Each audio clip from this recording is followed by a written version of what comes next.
Halo semua, pernah kepikiran nggak kalau para kimiawan itu sebenarnya kayak koki super canggih? Nah, kali ini kita bakal coba intip dan bongkar buku resep rahasia mereka. Coba bayangin deh, kamu mau bikin kue, tapi kamu nggak bisa lihat tepungnya, nggak bisa lihat gulanya. Mustahil kan? Nah, itulah tantangan sehari-hari seorang kimiawan. Gimana caranya? Mereka menakar bahan-bahan yang super kecil, bahkan nggak kelihatan sama sekali, kayak atom dan molekul. Oke, jadi kita masuk ke bagian pertama. Teka-teki besarnya adalah bagaimana cara kita menghitung sesuatu yang pada dasarnya tak terlihat. Gini, intinya tuh simple banget. Anggap aja reaksi kimia itu kayak resep masakan. Kamu butuh takaran yang pas, perbandingan yang presisi, biar hasilnya sempurna. Bedanya cuma satu. Bahan kita bukan tepung sama telur, tapi atom dan molekul.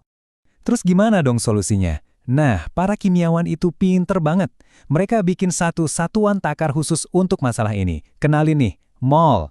Gampangnya ini tuh kayak lusinnya para kimiawan. Jadi apa sih mol itu?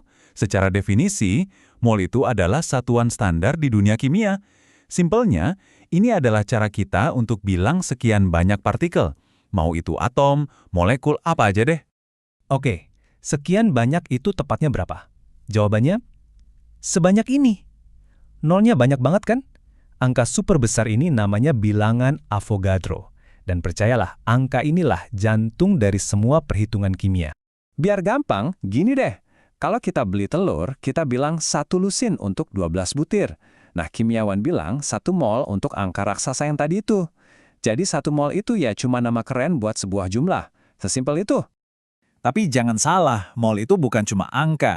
Dia itu kayak jembatan ajaib. Jembatan yang nyambungin semua hal penting di dunia kimia.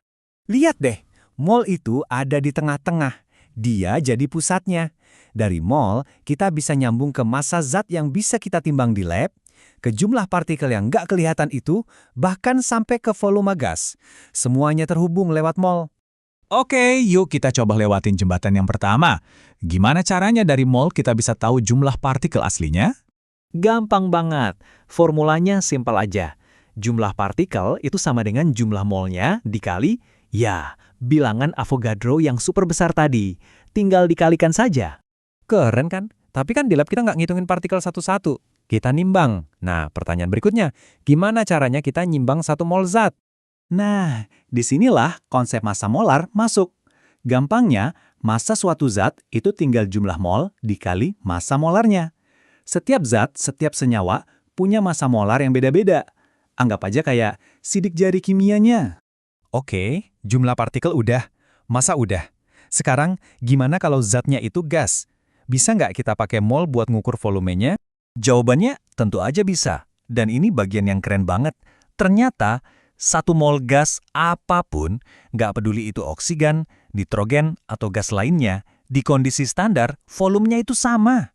Misalnya di kondisi STP, volumenya pasti 22,4 liter. Praktis banget kan? Nah, sekarang kita udah ngerti bahasanya. Yuk, kita coba pakai buat baca resep kimia yang beneran. Selamat datang di dunia stokiometri. Lihat deh persamaan reaksi ini. Angka-angka di depannya itu, yang namanya koefisien, itu resepnya. Itu ngasih tahu kita perbandingan mol yang pas.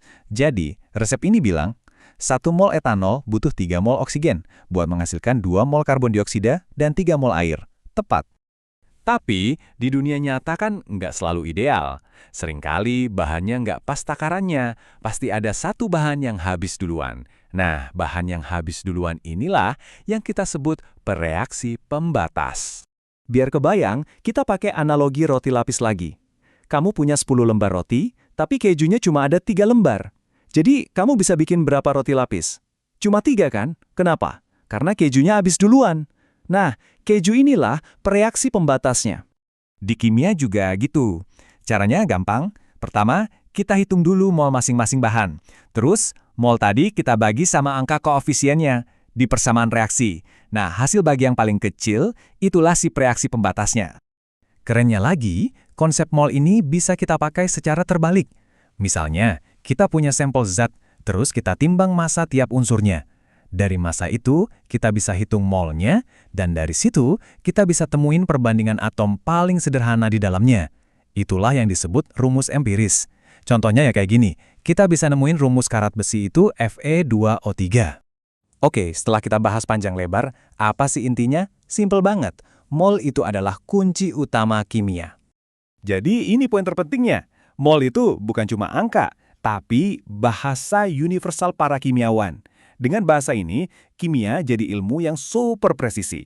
Kita jadi bisa mengukur dunia yang nggak kasat mata, kita bisa memprediksi hasil reaksi dengan akurat, dan puncaknya, kita bisa menciptakan sesuatu yang baru. Nah, sekarang kamu udah kenal sama bahasa rahasia ini. Kamu udah punya kuncinya. Pertanyaannya sekarang, senyawa keren apa yang bakal kamu ciptakan?